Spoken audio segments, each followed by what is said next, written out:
In the heart of Central Africa, long before colonial borders carved up the continent, there was an empire, majestic, spiritual, and deeply intellectual.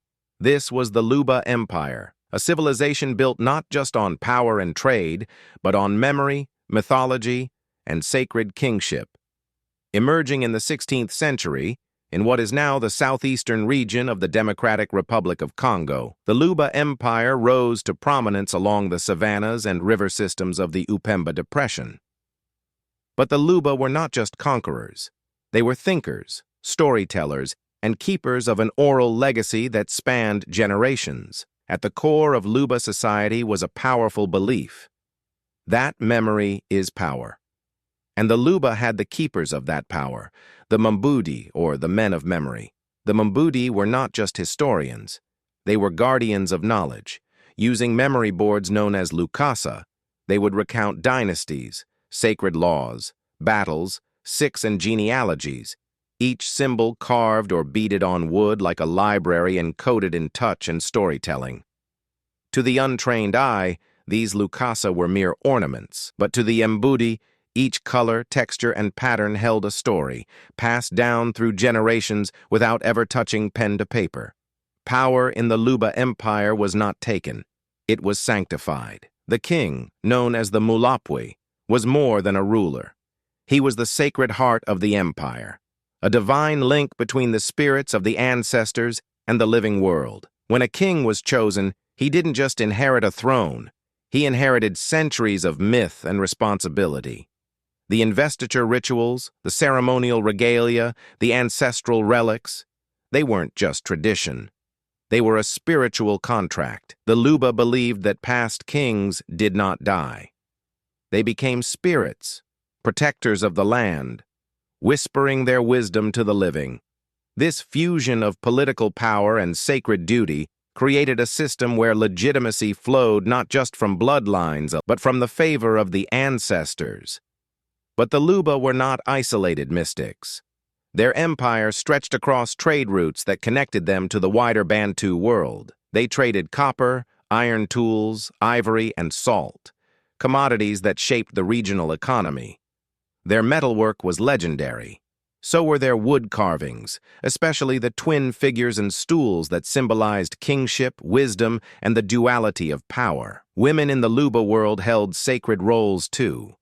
Female spirit mediums and royal sisters often advised kings and performed vital spiritual duties. Power in the Luba worldview was not linear. It was shared, interconnected, and often feminine in essence. Then came the 19th century. European explorers arrived, curious, greedy, and blind to the sacred systems before them. The Belgians, under King Leopold II, disrupted the Luba's spiritual political balance with brutal colonial conquest. Luba kings were deposed.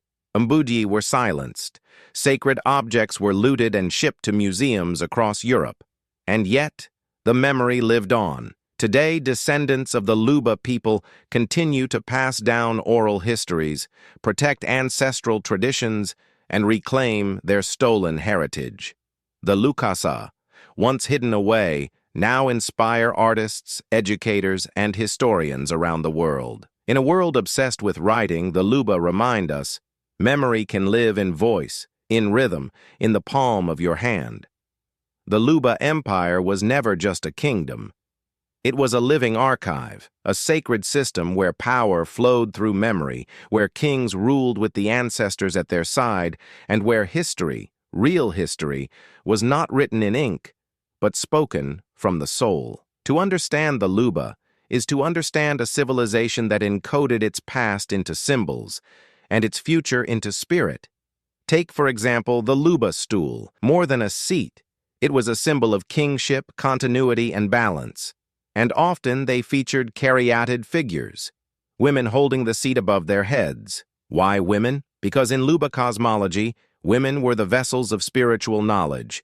They embodied wisdom, nurturing, and connection to the ancestors. In fact, many Luba artifacts, stools, staffs, divination bowls, honor the sacred feminine as the bearer of secrets. Knowledge. Knowledge, after all, was not written down. It was sung, danced, and whispered from one generation to the next. In the Luba world, knowledge was protected, accessible only to those deemed ready. It was a gift, not a right. And then there was the dance.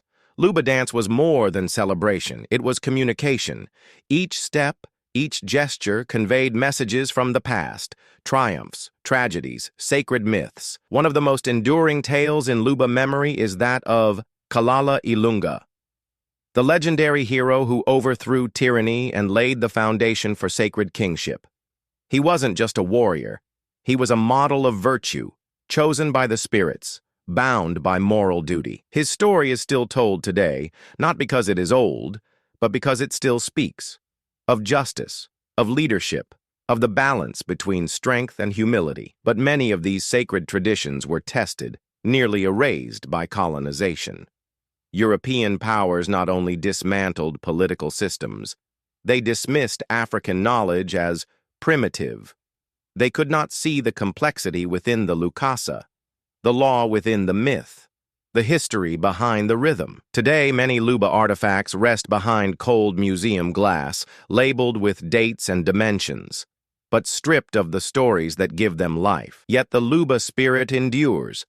Across Congo and in the diaspora, artists, scholars, and cultural leaders are reviving these memory traditions, reclaiming stories once hidden, teaching youth the songs, the ceremonies, the sacred language of their ancestors. And even when stolen objects remain abroad, the intangible heritage, the meanings, the rituals, the wisdom that lives on in the people. In this boy's hands, the Lukasa is not just a relic, it's a portal. He's not just learning history, he's becoming part of it. The Luba Empire may have faded from maps, but its legacy cannot be erased. It lives in the stories passed at dusk, in the wisdom carried by elders, in the memory boards held like sacred books. The empire grew around the lakes and rivers of the Upemba Depression, a wetland system not just rich in resources but spiritually charged. These bodies of water were seen as veins of the ancestors, channels through which power and blessings flowed. Water, to the Luba, was not just sustenance, it was memory. It cleansed, connected, and carried the voices of those who had passed on. Even the burial of kings followed sacred hydrological logic, returning them to the womb of the earth, near water, near the ancestors. Luba governance wasn't ruled by one man's will. It was a sophisticated balance of power, held by councils of nobles, diviners, and memory men. The Balopwe kings worked with the Bambudi, elders trained to advise and correct them, using stories and symbols from the past as their compass. Their authority didn't come from conquest. It came from moral legitimacy. Each staff held stories, each carving on it a record of decisions, wars, and spiritual visions. In this way, the Luba codified law, not through books, but through objects of power and memory. Mupata'ara, a Luba king who ruled selfishly, he would lose the support of the spiritual world, and with it, his throne. In this empire, forgetting was more dangerous than disobedience. Now, in a modern world obsessed with speed and technology, the Luba legacy reminds us, wisdom takes time. It is layered, symbolic, lived, not simply Googled. Artists today reinterpret the Lukasa for the present. They tell stories of colonization, independence, war, peace, and healing, all through beads, carvings, and sacred geometry. African philosophers now draw from Luba thought to challenge Western models of history.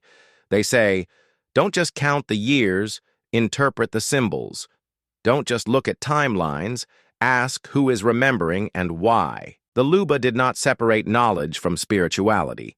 To them, knowing was a form of being, and to remember was to remain alive in the eternal cycle of the ancestors.